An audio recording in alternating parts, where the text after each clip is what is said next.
Bonsoir à tous. Info politique en direct ce soir sur Télé Créole. Trois invités, Patricia Robert, conseillère régionale déléguée à l'artisanat et à l'industrie, avec elle nous allons parler salon Made in Femmes et aussi de la politique régionale. Nous parlerons aussi avec Patrick Hérudel, conseiller régional. Là, on parlera dépendance ou perte d'autonomie pour les personnes âgées et les personnes en situation de handicap. Et la troisième personne que nous recevons ce soir est Michel Dagour, donc également conseiller régional. Avec lui, nous parlerons Union de la droite, nous parlerons départemental et régional 2015. Nous accueillons tout de suite notre première invitée, Patricia Robert, bonsoir. Bonsoir, Jasmine Ramoudou. Alors, l'occasion, c'est le 7, le 8, le 9 novembre, donc salon Made in Femmes à Saint-Paul. Tout à fait, nous organisons une manifestation, enfin, nous participons à l'organisation d'une manifestation dédiée aux femmes chefs d'entreprise. Vous savez que la région Réunion est autorité de compétence pour tout ce qui est développement économique. Et le développement économique passe aussi par l'accompagnement de tous les porteurs de projets. Bon, nous avons décidé de faire honneur aux femmes qui sont véritablement des porteuses de savoir-faire et les mettre en valeur lors de ce salon Made in Femmes. On va essayer d'être le plus simple possible pour montrer aussi les mesures que en termes économiques que la région apporte aux entreprises qui se créent et qui se développent. Alors on va commencer d'abord par quelque chose de très simple. Le salon Made in Femmes d'abord. Pourquoi Made in Femmes? On a voulu porter vraiment les femmes, mettre les femmes à l'honneur. Et Made in Femmes, ça représente non seulement les femmes qui ont eu l'audace de créer une entreprise, et Dieu sait que c'est pas évident aujourd'hui, de nos jours, avec la crise économique qui est là depuis 2008. Et ces femmes ont démarré leur activité soit avant 2008 et ont pu résister à la crise, ou ont créé leur activité depuis 2008. Donc on a voulu mettre en avant, les valoriser par ce salon afin qu'elles présentent leur savoir-faire lors de ces 3 jours de manifestation. Alors 3 jours de manifestation, j'ai dit à Saint-Paul, vous pourrez préciser le lieu? Alors ça se passera au parc Cambé, parc Oméga à Cambé. D'accord. Alors combien de chefs d'entreprise alors sur cet événement? Pour la Réunion, nous avons aux alentours de une cinquantaine d'entreprises, femmes chefs d'entreprise, qui ont tous des savoir-faire différents. Et nous avons aussi convié toutes les femmes chefs d'entreprise de la zone océan Indien, Madagascar, les Comores, les Seychelles, Maurice, par exemple, qui seront présents sur ce salon également. Alors, entreprendre au féminin, c'est un terme qu'on entend maintenant depuis une dizaine d'années, mettre l'entrepreneuriat au féminin.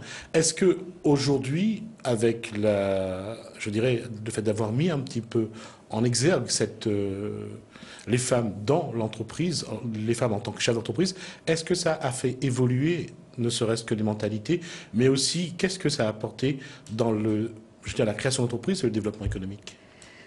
On se rend compte que les femmes ne sont pas moins ou ne sont pas pires que les hommes. On a nos savoir-faire. Juste une question, qui c'est qui avait dit que c'était pire?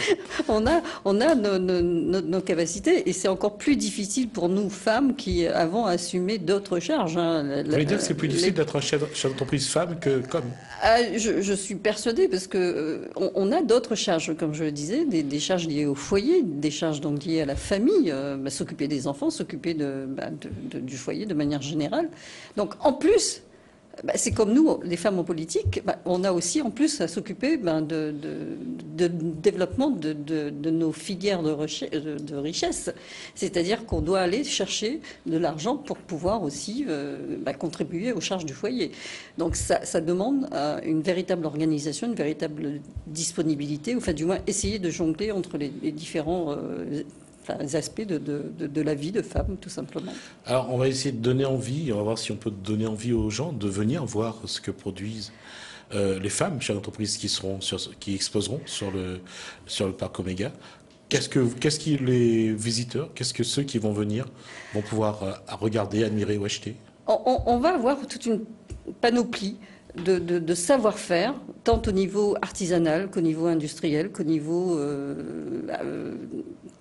services. Je veux dire, il y aura aussi bien des femmes qui produisent des choses, mais aussi des femmes qui vendent des choses, soit parce qu'elles le produisent elles-mêmes, soit parce qu'elles sont des intermédiaires ou parce qu'elles commercialisent un produit d'assurance, par exemple. Donc, tout cela sera visible sur le site. Donc j'invite vraiment les Réunionnais et les Réunionnaises en particulier à venir voir ce que ces femmes sont capables de faire, et afin de non seulement de les encourager, mais aussi c'est le moment idéal pour prévoir les cadeaux de fin d'année. Donc on aura aussi des cadeaux, enfin des choses à acheter qui pourront donc servir pour des cadeaux à Noël ou au jour de l'an, par exemple. Vous êtes conseillère régionale, donc déléguée, vos délégations sont?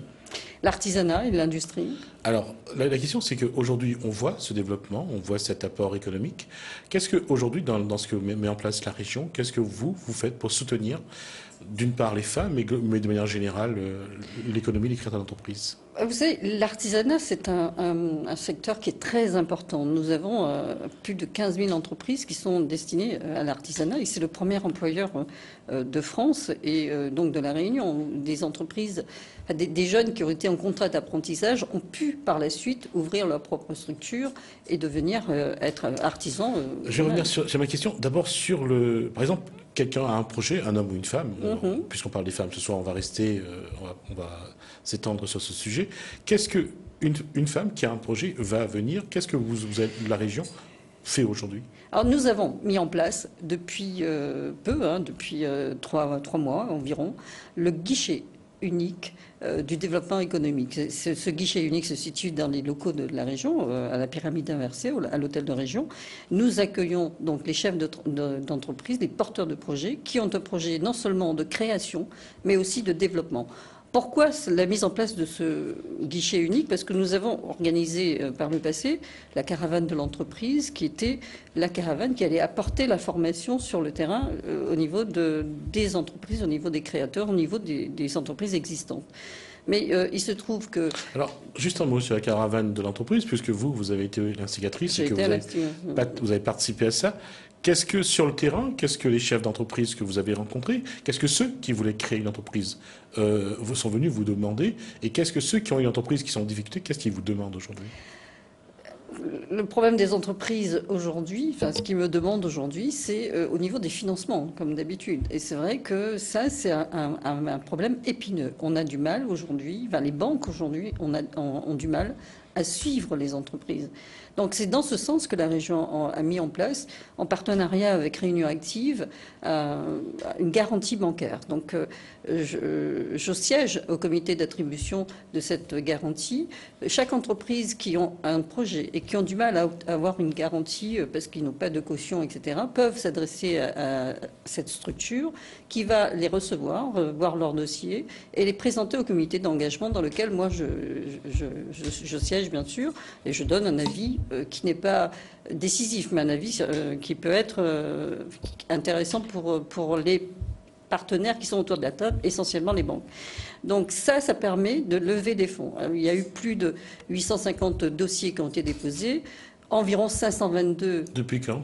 Depuis 2012. La mesure existe que depuis 2012.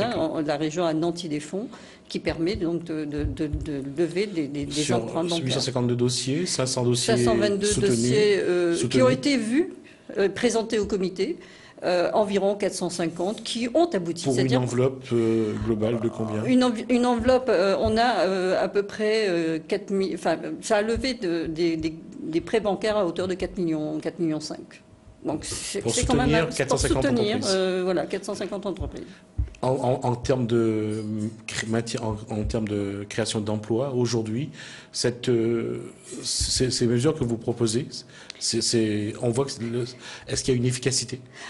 Oui, bien sûr. Même au niveau des dispositifs région, ça a permis de créer plus de 500 emplois quand même. Mais dans la pérennité, ça... En termes de pérennité? En termes de pérennité, là aussi, on va parler d'une autre mesure qui existe, le pré-NACRE, d'accord? Non seulement vous pouvez prétendre un prêt. NACRE, ça a à voir également avec Pôle emploi, je crois. Pôle emploi, l'État, la région également. Le prénac, vous avez, quand vous sollicitez un prénac, vous avez un suivi de 3 ans. Donc, quelqu'un qui a un projet qui est fait, on parle de business plan qui est fait, donc ça aussi, hein, il ne faut pas arriver avec un projet, j'ai une idée, mais on ne présente rien. Donc, les dossiers qui sont présentés, il y a un business plan, il y a toutes les données avec une enquête qui a été faite, une étude de marché, et donc tout ça, c'est présenté au comité. Et le comité va décider si oui ou non on attribue. Si on voit que c'est pas possible parce qu'il n'y a pas assez d'éléments, à ce moment-là... Un des éléments qu'on voit souvent dans la création d'entreprise, c'est la capacité à manager, à gérer, surtout à faire face à toutes les courriers qui demandent des charges sociales, à payer les charges fiscales. Et est-ce qu'aujourd'hui, mettre en place une couveuse pour pouvoir accompagner, pour pouvoir faciliter justement la gestion, c'est pas une solution? C'est une solution, mais les couveuses existent déjà. Je vais nommer par exemple Réussite, oui, qui est déjà une couveuse qui est déjà là sur place depuis pas mal de temps, hein, et que la région accompagne également. La couveuse Réussite vous permet d'être accompagné. En tout cas, pour les entreprises, au moins une entreprise que j'ai rencontrée, la dame avait l'air vraiment satisfaite du fait que le plus gros de l'administratif, les problèmes de gestion. Problème de gestion. Dernièrement, on a participé au financement de Bâtimo, qui est aussi une couveuse pour tout ce qui est bâtiments et travaux publics. Donc, ces couveuses sont là pour lester justement les entreprises de ces contraintes que sont l'administration, la comptabilité, la gestion. Et c'est dans ce sens que la région accompagne. Vous êtes également donc chargé de l'artisanat à la région. Quand on regarde, par exemple, on prend la maison de la Tresse, on voit que parfois c'est pas simple de professionnaliser, ce n'est pas simple de pérenniser. La maison de la Tresse est à Saint-Philippe et vous avez été aussi la première présidente de cette association, je crois.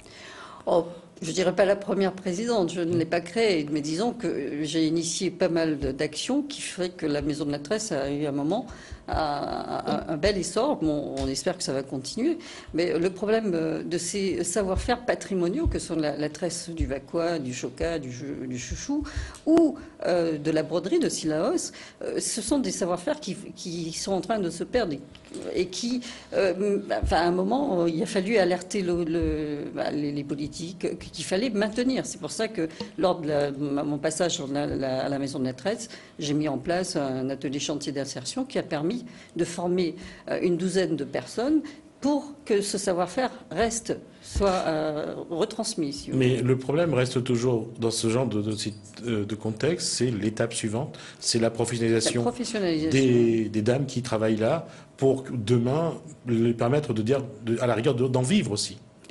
Oui, l'artisanat, c'est un métier qui n'est pas facile. Et c'est vrai que vous évoquez ce fait, que ce soit en broderie ou la tresse, il est évident que le coût de l'heure de travail de ces femmes, c'est 2,50 €, allez voir 3,50 €. On ne peut pas en vivre. On le fait vraiment parce que c'est parfois... Là, c'est de l'insertion, c'est vraiment un chantier d'insertion. Voilà, c'est aussi occupationnel pour permettre à des femmes qui, parfois, ont besoin de trouver une activité aussi. Tout à fait, mais après, il y a toute une réorganisation de la filière qui doit se mettre en place. Et j'ai initié, donc il y a un porteur de projet qui travaille là-dessus et qui est en charge de réorganiser la filière.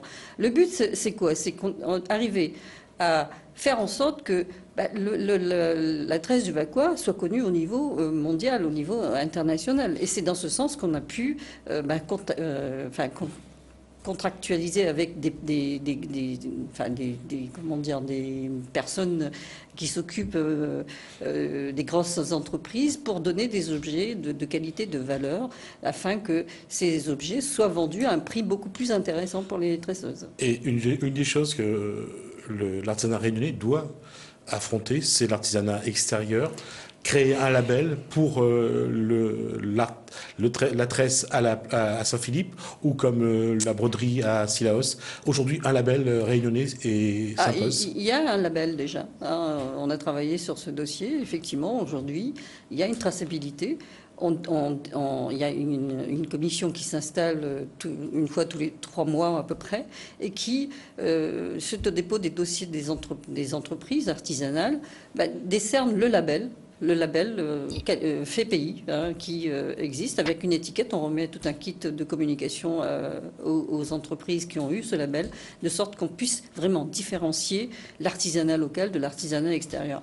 Il est inadmissible que des touristes viennent à La Réunion et repartent avec de l'artisanat d'ailleurs et non pas vraiment ce qui est fait au niveau local. Il nous reste un peu moins de 5 minutes. On va revenir au salon Made in Femme. Ce salon, c'est aussi une vitrine. Est-ce qu'aujourd'hui, dans le développement, parce qu'un des aspects d'aide économique, c'est aussi l'aide à l'export, le fret, que la région met aussi l'accent dessus, mais aujourd'hui, dans cette zone océan Indien, à travers la coopération régionale, comment faire en sorte que l'artisan réunionnais travaille en coopération avec des îles où la main-d'œuvre reste quand même moindre en termes de coûts? Oui, il y a effectivement une piste à creuser là-dessus et j'en avais parlé moi-même à l'époque, mais je dois avouer que l'idée aussi m'avait été soufflée par quelqu'un que vous connaissez, hein, Asdine Boily. Je veux dire, si aujourd'hui L'Oréal commande 100 000 coffrets tressés au Vacquois, on aura du mal à le faire localement. Ce qu'il faut faire, c'est peut-être d'aller à Madagascar ou dans les îles avoisinantes, c'est de le faire tresser par la main-d'œuvre locale qui est beaucoup moins chère, et que le façonnage, le travail même de ces commandes, de ces produits, soit fait localement. Donc on mettra une valeur ajoutée locale, mais alors que c'est comme quand vous voulez tricoter un pull, vous allez acheter une pelote de laine. Donc c'est un peu pareil, on pourrait commander des rouleaux de Vacquois tressés et le modeler à La Réunion. C'est ça un peu le but et sur lequel on travaille également. Il s'agit d'un petit peu de couper la poire en deux pour essayer de trouver un équilibre. Oui, on a un rôle à jouer dans la zone océan Indien. Nous sommes les représentants de l'Europe dans l'océan Indien avec Mayotte. Aujourd'hui, il est important que nous jouons réellement ce rôle parce que une coopération avec ces îles ne fera qu'avancer, ne fera que faire avancer l'économie de manière générale. Aujourd'hui, la Réunion, c'est un petit territoire avec un besoin qui est moindre qu'un territoire tel que la France ou tel que l'Europe. Et on a tout à gagner en travaillant dans la zone océan Indien. Je veux dire, ce qui se met en place avec les Seychelles est très important parce que les Seychelles commandent des ananas de partout ailleurs, mais pas de la Réunion. Alors que on a un ananas de qualité à la Réunion, il y a de l'ananas Victoria, et Seychelles pourrait très bien acheter de l'ananas à la Réunion pour le vendre, le mettre à disposition pour les touristes dans les hôtels. Ça ne fera que pour eux être un produit qui ne fera qu'upgrader le niveau d'accueil qui est déjà excellent aux Seychelles. Alors, ce salon, il va y avoir les échanges, il va y avoir des rencontres. Est-ce que vous êtes en train de travailler sur un projet pour essayer de voir comment faire en sorte que ça puisse déboucher sur une vraie coopération? Oui, moi j'ai dans l'idée depuis que je suis élue à la région que nous avons chaque île a un savoir-faire. Quand le touriste il vient à la Réunion et dans le concept des îles Vanille, il va venir à la Réunion, il va trouver un savoir-faire des produits qui sont propres au territoire de la Réunion. Aux Seychelles, des produits qui sont propres au territoire des Seychelles, etc. Avec toutes les autres îles. Moi, j'ai pour idée qu'on pourrait organiser tel que le trophée régional des arts et métiers, que nous organisons également lors du salon Made in Femme. Et je reviendrai là-dessus parce que j'ai une annonce à faire. Il nous reste 1 minute. Alors, cette annonce, on va la faire maintenant. Alors, donc, le trophée régional des arts et métiers, j'invite à tous les professionnels, les artisans des métiers d'art à postuler. Il y a encore du temps. Et surtout, tout ce qui est sport. Si vous avez déjà un objet dont vous êtes fier, que vous avez réalisé, dont vous êtes fier, je vous invite à venir vous inscrire à la Chambre des métiers. Il y a, sur le site même, vous avez le dossier qui est téléchargeable et participer à ce trophée régional des arts et métiers. Et je finirai que ce trophée régional des arts et métiers métier, j'aimerais l'organiser dans toute la zone océan Indien. Voilà. Alors, avant de conclure, juste pour dire qu'on aura sans doute l'occasion d'en reparler avec, entre autres, le président de la Chambre des métiers, Bernard Picardeau, qui aura sans doute aussi des éléments à apporter. Une discussion que nous allons ouvrir un peu plus. En même temps, je me pose la question de savoir si mon prochain invité est derrière la porte ou pas. Dire que en ce qui concerne l'artisanat réunionnais, en tout cas, je crois que vous, et au niveau de la région aussi, il y a encore quand même beaucoup à faire. C'est un gros chantier. Je veux dire, on ne peut pas faire des choses du jour au lendemain. Il y a encore plein de choses à mettre en place. Nous avons amélioré la qualité d'accueil pour les entreprises avec le guichet unique de la création d'activités et du développement.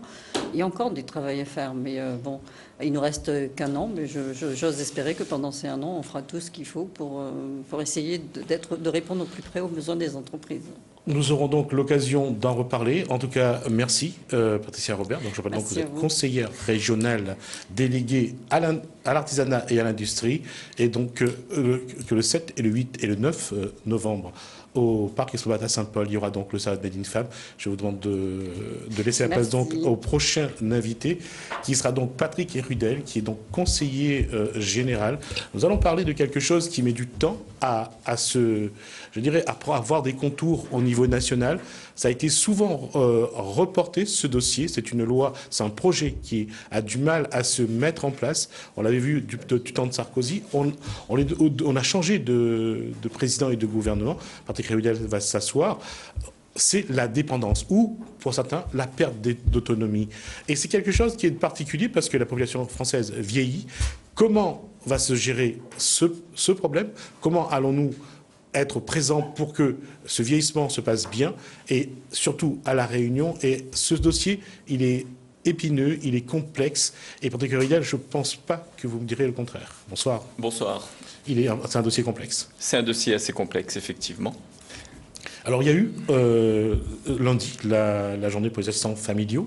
Oui. Et dans le dossier de presse, il y avait cette part sur la dépendance. Est-ce qu'on peut définir aujourd'hui, c'est quoi la dépendance? C'est le côté négatif pour certains, ou la perte d'autonomie?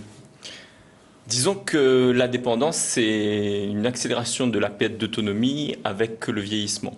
Mais si on prend les définitions propres, on peut dire que la dépendance, c'est le fait d'avoir besoin de quelqu'un dans le quotidien pour être aidé dans ses actes de la vie quotidienne. Et la perte d'autonomie, c'est la perte de la faculté de pouvoir prendre des décisions.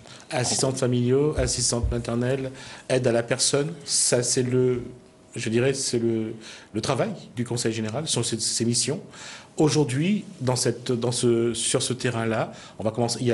Ça concerne les personnes âgées, ça concerne aussi les personnes en situation de handicap. Il y a eu aussi, il y a quelque temps, une réunion concernant cette partie-là, et on va revenir tout à l'heure. Alors, tout d'abord, aujourd'hui, sur la dépendance, au niveau du Conseil général, quelles sont les mesures en place? Avant peut-être de parler des mesures, rappelons qu'à La Réunion, avec une population de 840 000 habitants, nous avons une population de personnes de plus de 60 ans qui est estimée à 100 000 personnes. Et dans cette population-là, nous avons 15 000 personnes qui sont dépendantes. Mais ces 15 000 personnes qui sont dépendantes, une grande partie d'entre elles, 9 sur 10, reste à la maison. Ça me permet de venir à votre à la mesure du Conseil général. À votre question initiale. Ouais. Concernant ces aidants familiaux en particulier, puisque c'était lundi où il y a eu un colloque où on a réuni les aidants familiaux. Parce qu'à La Réunion, on a cette habitude d'avoir, et c'est peut-être une très bonne chose, d'avoir les personnes âgées qui restent à domicile. Mais quand ces personnes restent à domicile et qu'elles sont dépendantes, elles ont besoin d'aide, elles ont besoin des aidants familiaux. Et donc, le Conseil général, qui estime à environ 60 000 personnes, 60 000 aidants familiaux, se doit d'accompagner autant les personnes âgées que les aidants. Puisque on devient aidant, on a vu ça, ça peut être par promesse, ça peut être par désignation, ça peut être par contrat, c'est-à-dire un mari qui voit son épouse qui est dépendante, mais il l'accompagne. On a eu l'occasion de voir ça avec la présidente Voilà. du Conseil général, où c'est la femme qui était en perte d'autonomie et c'est le mari qui a vraiment joué le rôle du... Tout à fait. Et donc ces personnes-là, elles ont aussi besoin d'aide de temps en temps, parce qu'elles arrivent à s'oublier elles-mêmes. Et donc les dispositifs qui existent au Conseil général, c'est le dispositif entre autres de répit-repos, avec une possibilité pour ces aidants de souffler un peu, à un moment, de dire je lâche la pression, il y aura je vais me consacrer à moi, et puis quelqu'un d'autre va s'occuper de mon malade. Donc c'est une des mesures avec le dispositif Grand Air, soit au VVF de Saint-Gilles, ou alors à Cilaos, ou l'entre-deux aussi. Donc où pendant ces moments-là, l'aidant va souffler, ou alors parfois l'aidant vient avec la personne aidée aussi, mais c'est une autre prise en charge. C'est la possibilité pour l'aidant de s'offrir un café, tout simplement. Est-ce qu'il y a peut-être que le mot n'est peut-être pas adapté à ce que je vais dire, une professionnalisation? Est-ce qu'on prépare ces aidants familiaux? Est-ce qu'on les forme à affronter cette perte d'autonomie, surtout chez une personne qui souvent leur est proche? Eh bien, figurez-vous qu'au départ, selon l'étude qui a été menée, on se rend compte que l'aidant, il arrive là, je ne dirais pas par hasard, mais ça lui tombe dessus. Il ne choisit pas. Il devient aidant. Et puis, par la force des choses, Alors, par la force des choses, je vais juste expliquer que souvent, c'est une question de moyens. Il faut avoir des moyens quand même, parce qu'on ne travaille plus, on reste à la maison, on surveille cette personne presque 24 heures sur 24, oui. Et il faut trouver les moyens pour vivre. Voilà, et il faut trouver les moyens pour vivre. Et enfin, vous parliez de professionnalisation. Ce ne sont pas des professionnels, mais ils peuvent avoir une formation pour des gestes, pour pouvoir soulever les malades, une formation pour... je ne sais pas trop, je suis pas trop dans le technique. Pour tout ce qui concerne, je dirais, son hygiène. Voilà. Et aussi tout ce qui concerne l'aménagement de la maison également. Oui, après, il y a la partie aménagement qui est un autre volet qui va permettre à l'aidant d'effectuer au mieux son travail ou sa fonction d'aide. D'être dans un habitat pratique, on dirait. Tout à fait. Et donc, puisque vous parlez d'habitat, il y a les dispositifs d'aide à l'amélioration de l'habitat de la part du Conseil général qui vont permettre d'améliorer le cadre de vie, la maison. Je reviens sur nos personnes âgées. Il est bien de rappeler que pas toutes les personnes âgées sont dépendantes, hein, on le note. Mais non, il y en a, on les voit les dimanches à Scoop volante, je peux vous assurer. C'est très bien d'ailleurs. Ouais. Mais ces personnes qui sont dépendantes, très souvent, elles sont dans des maisons, déjà qu'elles sont pour beaucoup en dessous du seuil de pauvreté. Elles sont dans des maisons qui méritent d'être réaménagées, d'être améliorées. Et donc, il faut à ce moment-là il faut améliorer, il faut aider, il faut rendre plus accessible, il faut parfois réparer le toit, etc. Donc, avec nos dispositifs d'aide à l'amélioration de l'habitat, nous intervenons auprès de ces gens-là afin de les aider à vivre dans un meilleur cadre, puisqu'elles vivent très souvent à la maison. Alors, on va revenir à ce qui s'est passé lundi dans l'hémicycle du Palais de la Source. Parmi les questions qui ont été le plus posées, c'est bien, encore une fois, c'est d'affronter l'épreuve que la vie apporte aussi. Et ça, la réponse, on le voit que chaque individu est différent. Et qu'est-ce que vous, au niveau du Conseil général, qu'est-ce que vous pouvez faire? Et on revient à la formation et peut-être à la professionnalisation. Pour aider ces personnes-là, on a mis en place le café des aidants, par exemple. Parce que c'est une façon, vous le dites vous-même, chaque aidant, chaque personne a une façon particulière d'avoir son contact et son approche, d'avoir son attitude par rapport à la situation. Donc, pour pouvoir les aider, il y a ce fameux café où les personnes, les aidants familiaux se retrouvent avec un psychologue, avec des professionnels, pour pouvoir échanger sur les pratiques, pour pouvoir discuter. Mais ce qu'on a remarqué aussi, puisque vous nous rappelez cette journée de lundi, c'est que entre eux, les aidants familiaux ont bien dit que quand ils se rencontraient et qu'ils échangeaient, il y avait une espèce de... l'impression de ne pas être seul dans une épreuve. Voilà, et d'échanger sur les pratiques, sur les difficultés. Ils se comprenaient mieux. Et donc, de mettre en réseau et d'organiser la rencontre entre les aidants, c'est aussi une façon de les aider à affronter les situations. Et à ne pas être seul. Et à ne pas être seul. Et c'est d'ailleurs une des fonctions du GIP-SAP, le groupement d'intérêt public des services d'aide à la personne, qui est déjà de coordonner les professionnels de l'aide à domicile, mais aussi d'intervenir auprès de ces aidants familiaux. Et c'est un GIP qui a été créé depuis 2010, me semble-t-il. Juste à la fin de l'arrest, au moment où on a fermé la structure de l'arrest. Tout à fait, mais c'est surtout, ce qui est important de noter, c'est que le rôle de ce GIP est son action auprès des personnes. Et c'est là que le Conseil général, à travers ce GIP, trouve une façon concrète d'aider les aidants familiaux et de participer à une meilleure prise en charge des personnes à domicile. Parce que finalement, sur ce terrain-là, vous avez aussi bien à vous occuper de la personne dépendante que de l'aidant familial. Ah ben oui, effectivement. Que ce soit à La Réunion ou en métropole, on entend très souvent dire que l'aidant subit beaucoup de pression.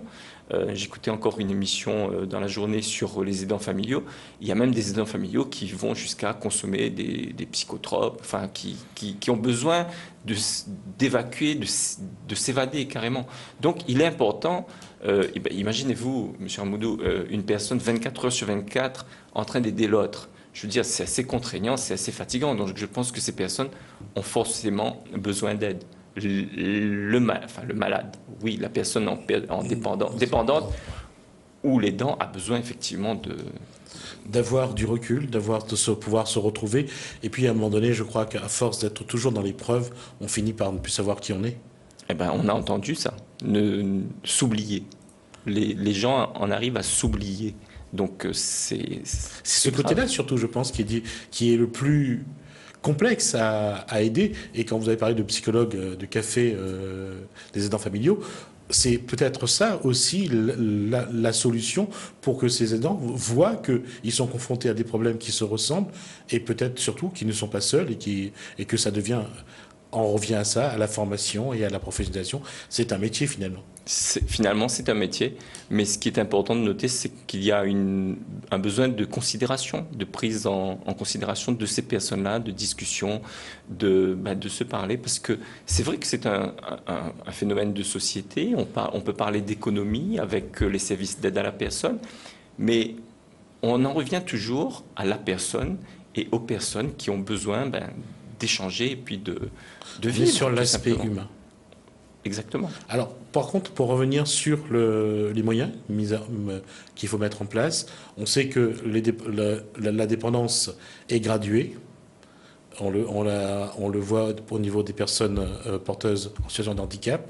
On le voit aussi également aujourd'hui parce que entre quelqu'un qui n'est plus du tout capable de s'occuper, mais qui est mobile, et la personne qui, elle, est au lit et grabataire, je veux dire, ce n'est plus les mêmes. L'engagement, l'apport du Conseil général n'est pas le même.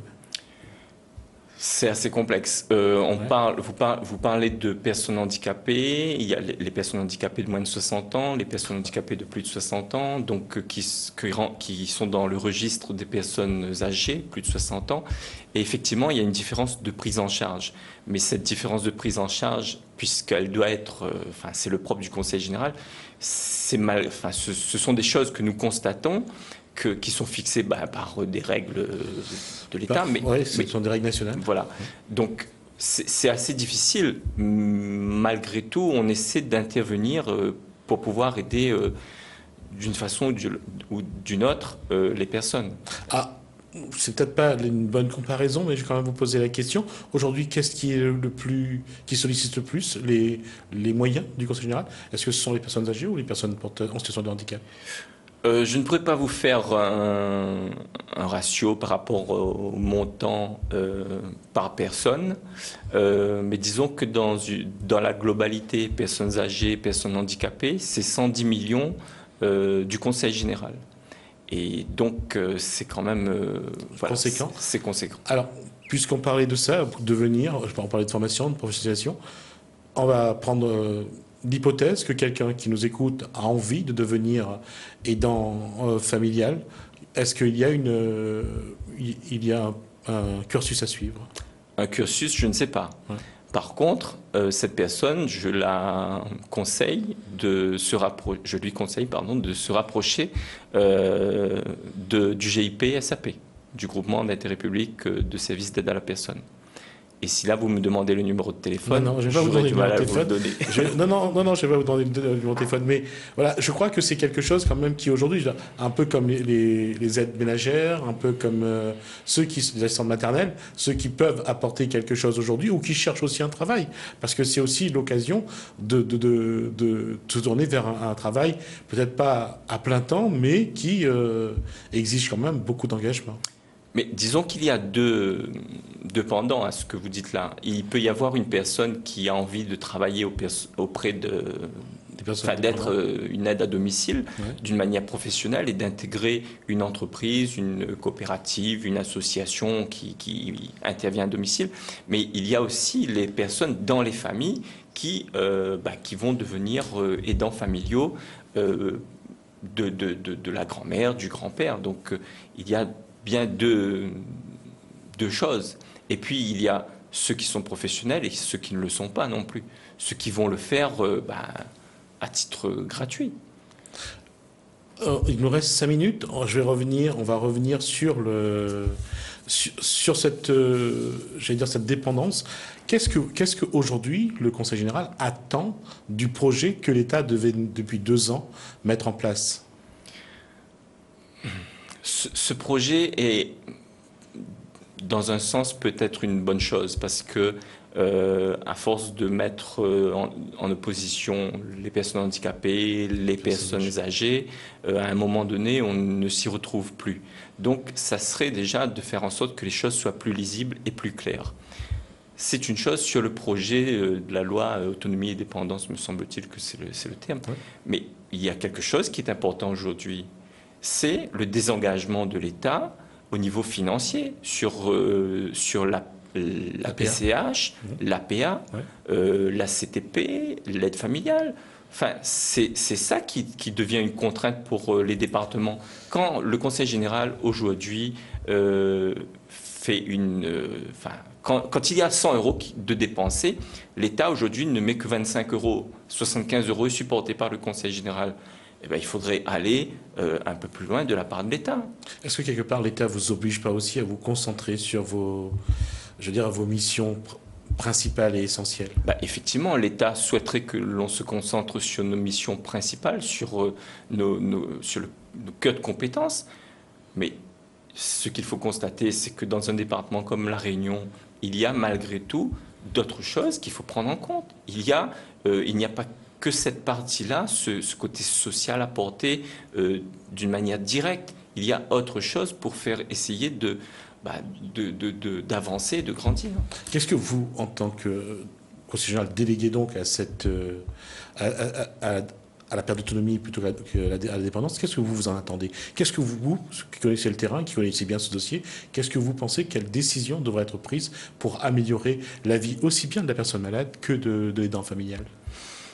C'est une bonne question. Rappelons que je suis délégué aux personnes en situation de handicap, mais s'il y avait quelque chose à faire, ça serait vraiment de mettre l'accent sur le logement de la part de l'État, faire en sorte que, puisque nous sommes dans un système réunionnais où il est important de rester chez soi, de rester à domicile, donc forcer sur la création de logements parce que c'est un besoin pour les Réunionnais, pour la population réunionnaise. Et à partir de là, peut-être qu'on aura plus de facilité à rester à domicile, à aider les personnes en situation de dépendance. Et ça serait peut-être un meilleur confort et un souci de moins pour les aidants. Ça peut être une piste. Et dans ce que l'on voit aujourd'hui, dans le dispositif admettons que demain, vous avez plus de moyens au niveau du Conseil général, quelles mesures vous auriez prises pour aider mieux aider ceux qui en ont besoin dans ce domaine? Peut-être abonder un peu plus au niveau du GIP de service d'aide à la personne pour pouvoir intervenir sur plus d'aidants et de faire en sorte qu'il y ait encore plus de personnes qui soient écoutées, qui soient prises en compte, de manière à faciliter leur travail au quotidien auprès des personnes en situation de dépendance et auprès des personnes fragiles. On peut faire un parallèle avec, puisque vous m'avez parlé de personnes en situation de handicap, on peut faire un parallèle également avec ce public? Oui, on peut faire un parallèle. Parce qu'il y a des aidants familiaux qui interviennent auprès d'enfants handicapés, de frères, de sœurs, de parents. Et c'est une contrainte 24 heures sur 24. Moi, pour exemple, les gens que nous rencontrons dans les associations, très souvent, sont fatiguées, sont essoufflées parce qu'elles militent au niveau associatif. Elles sont à la maison auprès de leurs malades.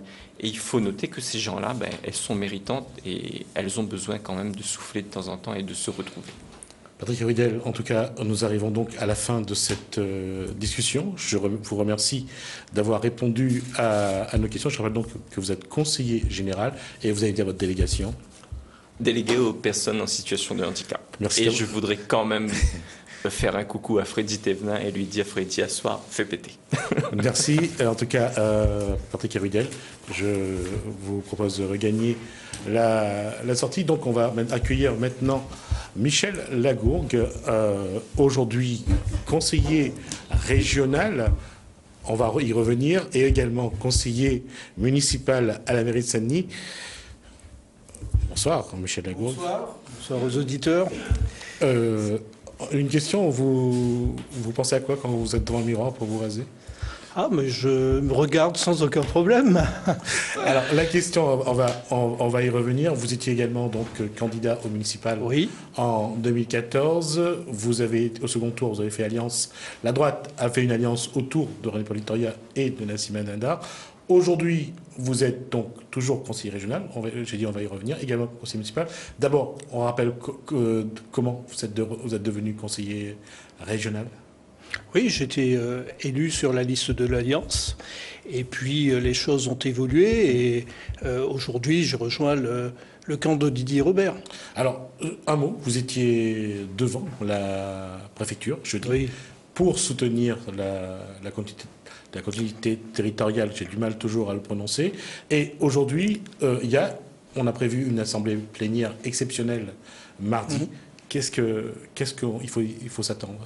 Je ne sais pas à quoi il faut s'attendre, mais il faut réagir. Qu'est-ce que vous proposerez? Je vous ai posé la question devant la préfecture. Comment est-ce qu'on peut améliorer ce dispositif? Vous avez entendu ce qu'a dit la ministre de l'Outre-mer, Georges-Paul Angevin. Il faut le donner aux gens qui en ont besoin, et non pas il faut le mettre à disposition de ceux qui sont le plus dans le besoin. Non, vous êtes d'accord avec ça? On peut toujours améliorer quelque chose, une institution, quelque chose qui est fait. Mais on ne peut pas, du jour au lendemain, comme le fait l'État, arrêter un processus et dire à la région « je ne continue pas ». C'est une méthode qui est inadmissible dans tous les domaines. C'est une question de sécurité juridique. Lorsqu'un contrat est passé, il faut le mener à terme. Si on veut changer les règles, on discute, mais on ne décide pas unilatéralement d'interrompre un processus. Donc ce processus peut évoluer, mais pas de cette manière-là. Donc j'espère que lors de l'Assemblée de mardi, où il y aura effectivement une table ronde où les partenaires, les compagnies aériennes, les parlementaires, la présidente du Conseil général seront entendus. Nous pourrons aboutir au moins à un consensus minimum sur ce domaine. Parce que c'est facile de dire la continuité territoriale, c'est de la responsabilité de l'État, nous on ne paye pas.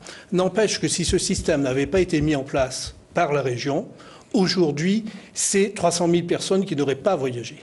Oui. Donc, il fallait bien le faire. Ou on dit c'est de la compétence de l'État, on ne fait rien, ou alors on essaie de pallier. La question aujourd'hui, je pense que dans la mémoire collective, cette continuité territoriale, elle est acquise pour beaucoup. Apparemment, l'État et la région n'est pas d'accord sur la façon de faire vivre ce... Dans ce cas-là, on n'arrête pas le dispositif, on discute et on voit comment on le fait évoluer. Mais là, visiblement, l'État dit « j'arrête tout d'un coup ». Et c'est là où je dis qu'il devrait y avoir un consensus, quelle que soit la famille politique, qu'on soutienne ou qu'on ne soutienne pas le gouvernement, pour parler avec le gouvernement. Et ça n'est pas le cas, et je le regrette, au niveau de la Réunion. Dernière question là-dessus. Vous, personnellement, est-ce que vous avez une idée sur ce qu'il faut faire pour que ça soit encore plus pratique? C'est difficile de répondre à cette question alors qu'on ne sait pas si l'État a envie vraiment de mettre la main au pot ou s'il veut se retirer, puisque visiblement c'est un État en faillite qui essaye de faire des économies, et notamment sur le dos des Réunionnais. Une question sur la région encore. Didier Robert a fait une conférence de presse il y a 2 jours sur il y a 2 jours, sur la création d'un GIP pour gérer les emplois aidés, parce que pour voir justement, pour montrer aussi à l'État que ce dispositif n'est pas aussi avantageux, surtout pour les collectivités. D'accord, ça coûte aux collectivités ce dispositif? Ça coûte aux collectivités, puisque bien que le président ait annoncé qu'il prendrait 90% pour les nouveaux contrats d'avenir, pour l'instant, ça coûte aux collectivités, ça coûte aux associations, ça coûte aux entreprises lorsqu'elles peuvent, dans certains domaines, prendre des emplois aidés. Et là encore, avec le gouvernement actuel, nous n'avons pas de sécurité. C'est-à-dire qu'une association dit, je prends un gars où je paye 35%, 25% ou 10% si un jour ça passe à ça, mais il n'est pas sûr que ça va rester. Quand on voit ce qui se passe pour la continuité territoriale ou dans d'autres domaines où on change les règles du jour au lendemain, ça ne facilite pas. Et l'avantage du GIP, c'est qu'on peut espérer que pour certaines collectivités, ce soit vraiment des emplois aidés pour donner des emplois, des facilités à des jeunes ou des moins jeunes qui en ont besoin, et ce ne soit pas du clientélisme, ce qui existe dans beaucoup de collectivités. Il faut l'ouvrir, ce dispositif, au secteur marchand, parce que le secteur marchand est plus preneur. Bien évidemment, surtout à La Réunion. Le secteur marchand ne demande que ça, d'avoir des emplois où il ne participerait qu'à une certaine hauteur au financement de ces emplois. On va passer à plus politique, je dirais. Vous avez vu la carte du découpage? Oui, bien sûr. Pour les départementales de 2015. Ça vous convient? Il y a un canton qui vous plaît sur Saint-Denis? À Saint-Denis, tous les cantons me plaisent. Mais bien évidemment, il y a un canton qui est plus intéressant. Mais je crois qu'il est indispensable de faire table rase du passé. Et que la droite s'unisse, la droite et le centre, s'unissent pour les cantonales et les régionales, si on veut garder la région et si on veut avoir une majorité de centre droit au département. Parce que si on ne fait pas, et si on continue les querelles personnelles, on n'arrivera pas à garder ni l'une ni l'autre de ces collectivités. Donc c'est important de le faire. Ça a commencé comme ça en 2008 apparemment. Ça a commencé comme ça en 2008, effectivement. Alors aujourd'hui, votre positionnement politique? Mon positionnement politique est clair. Je vous ai dit, pour ces élections qui viennent, je crois qu'il est vraiment, ce sont des collectivités qui ont des pouvoirs importants et il est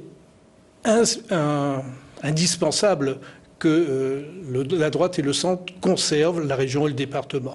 Donc moi, je suis prêt à discuter. Je le dis depuis plusieurs mois. Je ne suis pas là dans un esprit revanchard contre qui que ce soit. Il faut que nous arrivions à nous mettre autour d'une table et on a avancé avec la proposition des 11 maires allant dans le sens d'une proposition. La réponse a été un peu ambiguë. Je souhaite qu'elle soit claire parce qu'il faut que la réponse arrive dans les 15 jours. Si début novembre, nous ne savons pas si nous allons dans une union, c'est qu'il n'y aura pas d'union. Et dans ce cas-là, chaque camp, la droite, le centre droit, les centres, parce qu'ils sont divisés à La Réunion, chacun ira de son côté. Et dans ce cas, moi, je serai candidat, bien évidemment, au cantonal et sur le canton où j'ai fait le meilleur résultat, c'est-à-dire celui du centre-ville et de la montagne. Ah, donc, c'est le canton. Ma réponse est claire. C'est le canton de la présidente du oui, Conseil mais général. Non, c'est une information. Je suis prêt à faire vraiment table rase de ce qui s'est passé avant, de ne pas me mettre en avant, mais si on n'arrive pas à un accord, il faut que chaque camp soit représenté. Et moi, dans ce cas-là, j'irai dans ce canton-là, oui. Aujourd'hui, en tout cas, vous êtes prêt à discuter avec Nassim Dindar pour un duo sur ce canton? Non, c'est pas un duo, c'est pour savoir qui est le meilleur candidat, qui a le plus de chance de gagner sur ce canton-là. Et il n'y a pas de problème, il faut y aller unis. Je veux dire, je n'ai aucune condition pour cette unité. En tout cas, aujourd'hui, est-ce qu'il y a déjà eu des discussions avec la présidente? Ah non, moi, personnellement, j'en ai pas eu, mais au niveau de Didier Robert, il y en a effectivement. Alors, là, on parle du canton de la montagne et du centre-ville. Est-ce que sur d'autres cantons, il y a possibilité, justement, que la droite et le centre-droit se retrouvent Écoutez, normalement, sur le canton de la Source, Camélia, Saint-François, dans le cadre de l'accord qu'il y a eu entre René-Paul Victoria et moi entre les deux tours, nous avons signé un document, il y a un engagement que ce soit Jean-Jacques Morel qui soit le candidat sur ça. Donc déjà là, au niveau de l'UMP et de notre camp, ça devrait pouvoir aboutir sur sa candidature. Parce que ça ne serait pas normal que ça ne soit pas lui, alors que c'était un des points d'accord pour faire l'union entre les deux tours au municipal. D'accord. Et cette union de la droite, est-ce que vous avez eu des éléments de la rencontre qui a eu lieu vendredi dernier? Oui, j'ai eu quelques échos. Est-ce que c'est positif? Est-ce que vous pensez que ça ira dans le bon sens? Moi, je ne veux pas le dire en cours, hein, parce que vous savez... quelque chose aboutit ou n'aboutit pas à la fin. Les commentaires qui ont lieu pendant les discussions, généralement, n'aident pas à aboutir à quelque chose d'intéressant. Alors, justement, on a parlé d'accord. J'ai vu, lors du dernier conseil municipal de Saint-Denis, par exemple, c'est peut-être un point, et c'est un point que j'ai soulevé, il y a eu ce retrait de la ville de Saint-Denis de l'association des maires, et le seul de l'opposition qui a voté contre ce retrait, c'est vous. Oui. J'ai été surpris que le reste de l'opposition, on n'avait pas discuté avant de ce point, s'abstienne, parce que j'estime que l'association des maires, en dehors des problèmes de personnes qui ont eu lieu ces derniers temps, ça doit rester une entité qui regroupe les maires, qui leur permet de faire entendre d'une seule voix leurs préoccupations communes. La politique ne doit pas rentrer là-dedans. Et moi, j'ai assumé ce vote. J'étais le seul à estimer qu'il fallait rester dans l'association des maires. Donc je ne pouvais pas voter pour le retrait, alors que je pensais fermement le contraire. D'accord. Alors, aujourd'hui, je rappelle donc que vous êtes également élu au conseil municipal de Saint-Denis. Vous êtes dans l'opposition avec René-Paul Victoria et un certain nombre de personnes de l'UMP et du centre droit. Aujourd'hui, est-ce qu'il y a une vraie opposition? Est-ce que c'est une vraie équipe ou c'est un ensemble d'individualités qui assistent au conseil? Non, on essaie de se réunir avant, quand il y a des conseils, pour avoir des positions communes. Et puis, il y a certains sujets qui nous paraissent très importants et qui ne nécessitent pas obligatoirement qu'on ait un positionnement que politique. Ça peut être un positionnement personnel. Je pense que pour le cas de la MDR, c'était ça. Et il y a eu d'autres cas où nous avons parfois des positions qui ne sont pas les mêmes. Ça n'empêche pas une cohésion et de faire notre travail d'opposant sur les thèmes essentiels. Maintenant, je ne vois pas, moi, c'est pas mon tempérament. Lorsque la majorité socialiste présente un texte que j'estime bon, je vais voter. Alors, ça va permettre de faire la transition justement sur l'union. Est-ce qu'à Saint-Denis, aujourd'hui, est-ce que la droite a les moyens, je dirais capable, peut-être pas capable, mais est-ce que la droite a des outils, des moyens pour se retrouver, pour faire l'union? Est-ce qu'aujourd'hui, celui qui se revendique chef de file, René-Paul Victoria, est encore la personne adéquate? Je veux dire, qu'est-ce qu'aujourd'hui il faudrait faire vraiment pour que la droite essaye d'avoir je dirais, une remise en cause? Écoutez, moi j'estime qu'il n'y a pas de chef de file à Saint-Denis. Nous ne sommes plus dans des élections qui sont concentrées autour d'une personne. Là, il y a 4 cantons, il y aura les régionales et il faut que Saint-Denis participe à la victoire de la droite et du centre. Et ensuite, il y a des législatives. Enfin, la mairie, c'est dans 5 ans et demi, donc on ne va pas commencer à faire ces élections et surtout à se focaliser sur une ou telle personne. Je crois qu'il faut prendre des élections une par une, se mettre autour d'une table et discuter. Moi, je discute très souvent avec René-Paul Victoria, on siège à côté au conseil municipal, on est souvent ensemble à la Synor, et ça se passe bien. Je pense que c'est de cette discussion qu'on pourra déboucher. Maintenant, il faut que tout le monde accepte de le faire et que tout le monde veuille et un positionnement clair. Et bien évidemment, vous ne pouvez pas dissocier les élections départementales des élections régionales. Exactement, parce que si l'union ne se fait pas pour les élections départementales, ça veut dire qu'il n'y aura pas d'union pour les élections régionales. Je crains que ce soit beaucoup plus difficile, effectivement. Et aujourd'hui, est-ce que quand on regarde ce qui se passe, on voit qu'aujourd'hui Didier Robert se positionne comme celui qui s'adresse directement au gouvernement, à l'État. Il s'impose de plus en plus comme le chef de la droite, parce que c'est ce qu'il veut aujourd'hui. Mais est-ce que c'est la bonne démarche, ou aujourd'hui, est-ce qu'il faut qu'il soit mieux entouré, je veux dire, avec plus de leaders politiques? Ah mais écoutez, je crois que son action politique va dans ce sens.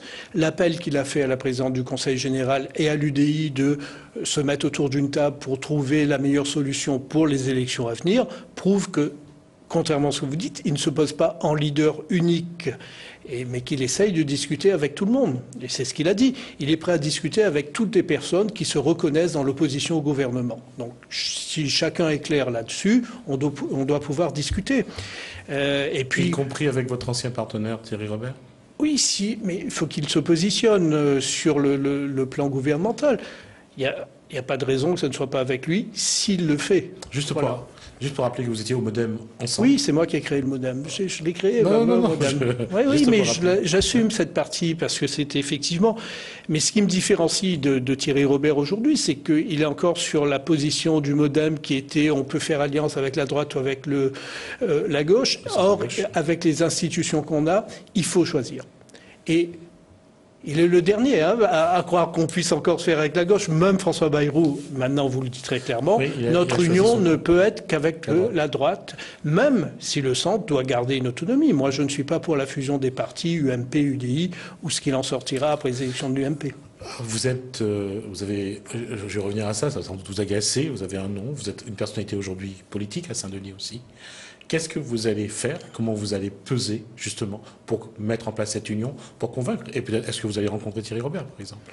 Mais moi, je suis ouvert à toutes les rencontres. Je crois que sur Saint-Denis, c'est pas Thierry Robert qui décidera. Ça va se passer normalement entre Nassima Dindar, René-Paul Victoria, Jean-Jacques Morel, etc. et Didier Robert, parce que Didier Robert, qu'on le veuille ou non, est le président de région sortant et c'est le mieux placé pour gagner à droite, la région. Donc ça doit se mettre. Moi, je propose des discussions à tout le monde.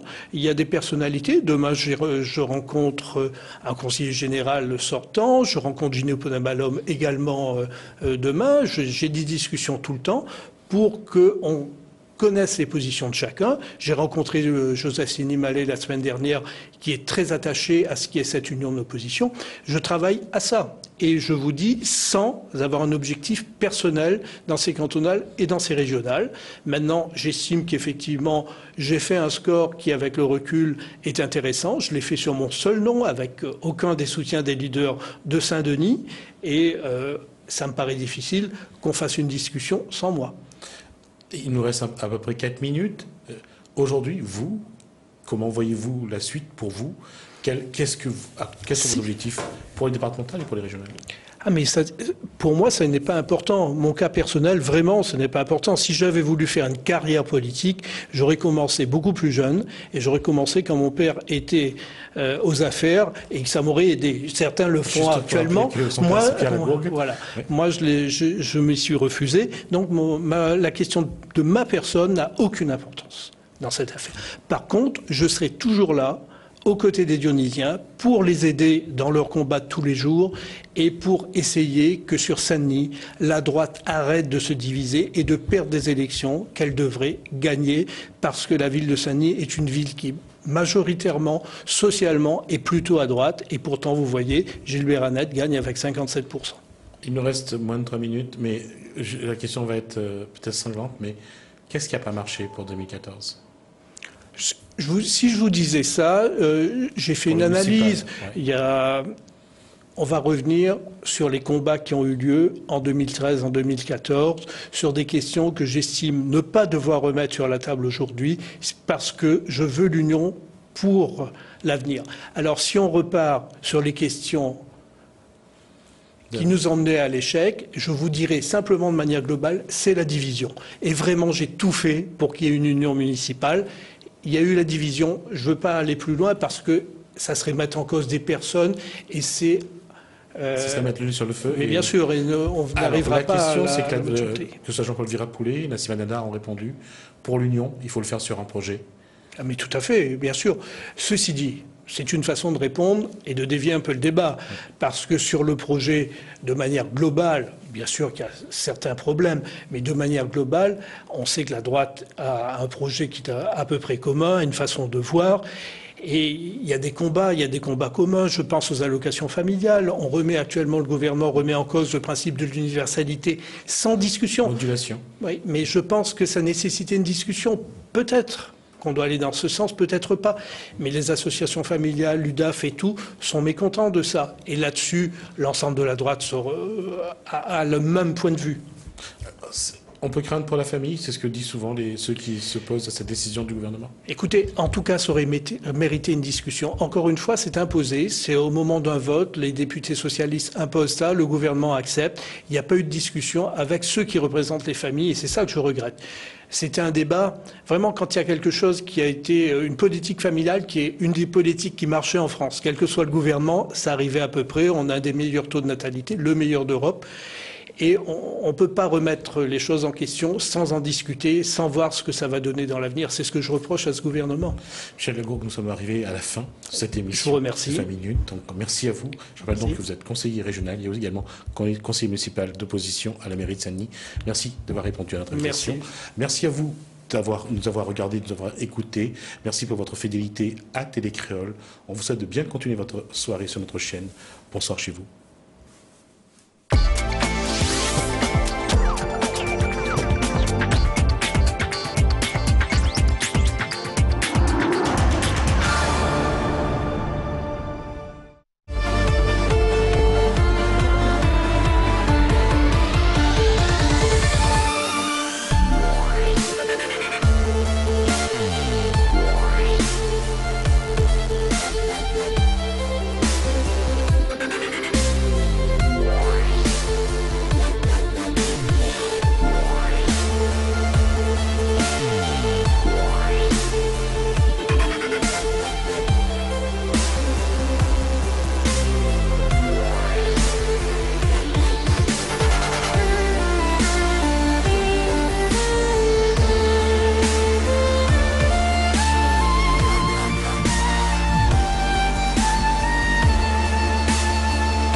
Rendez-vous du 5 au 7 novembre au Cinépalme pour mettre la Réunion en l'air. On vous attend, venez nombreux.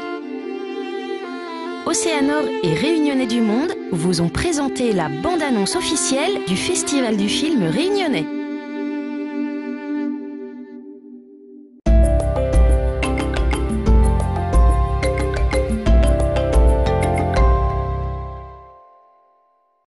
Vous souhaitez communiquer avec votre publicité sur votre entreprise, vos services ou votre événement? Vous ne savez pas à qui vous adresser? Contactez la régie publicitaire de Télé Créole. Avec Mediaron, offrez-vous une visibilité télé au meilleur rapport qualité-prix. Diffusez votre publicité 5 à 10 fois par jour pendant une semaine minimum à des tarifs correspondant à votre budget. Alors n'hésitez plus, contactez-nous à régiepub@télé-créole.re ou au 06 92 62 21 44 pour tout devis ou disponibilité de nos écrans pub. À la terrasse d'un café, au bureau ou dans un parc. Envoie lieu au 82 66 pour savoir où tu vas trouver l'amour de ta vie. Il t'attend peut-être au coin de la rue. Envoie lieu au 82 66. Lieu au 82 66. Télé Créole présente, samedi 15 et dimanche 16 novembre 2014, le Festival Créole à Saint-Paul, place du Débarcadère. Divers ateliers, expositions, fabrication d'instruments, visites guidées, dégustations, promenade en charrette-bœuf, moringue, contes, balade en petit train, jeux longtemps, défilés, fruits et légumes pays au marché forain, espace Maloya, groupe folklorique, Jacob Malbar. Le Festival de la tradition créole, c'est les 15 et 16 novembre 2014 à Saint-Paul. Ah, l'avenir, que vous réserve-t-il? Envie d'être éclairé? Envoyez Zodiac au 7700. Votre destin se joue maintenant. Envoyez Zodiac au 7700. Zodiac au 7700. Tu as entre 18 et 25 ans, tu n'as pas de diplôme et tu veux donner du sens à ta vie? Avance avec l'Académie des Dallons. Retrouve la vie en communauté, découvre des métiers, valorise